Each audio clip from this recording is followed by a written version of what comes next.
بچوں، آج ہم اللہ تعالیٰ کے ناموں کے بارے میں پڑھیں گے۔ اللہ کے 99 نام ہیں۔ سب سے پہلے جس میں اسم اعظم آتا ہے، یہ اللہ کا سب سے بڑا نام ہے اور سب سے پیارا نام ہے۔ الرحمن، بے حد رحم کرنے والا۔ اللہ ہمیں ہماری غلطیوں کی فوراً سزا نہیں دیتا، بلکہ ہمیں توبہ کرنے کے بہت سے مواقع دیتا ہے۔ اللہ اپنے بندوں پر بہت رحم کرنے والا ہے۔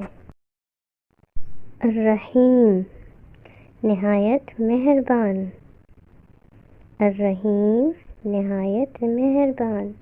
اللہ ہمیں رزق دیتا رہتا ہے، اور اگر ہم اس کی اطاعت کرتے ہیں تو اس کی رحمت حاصل کرنے اور جنت کمانا آسان ہو جاتا ہے۔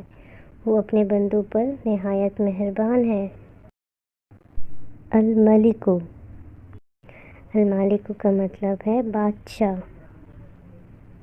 اللہ دنیا اور پوری کائنات پر حکمرانی کرنے والا ہے۔ وہ تمام جہانوں کا حقیقی بادشاہ ہے۔ جو آج ہم نے کون سے ورڈز پڑھے ہیں؟ الرحمن، الرحیم، الملک۔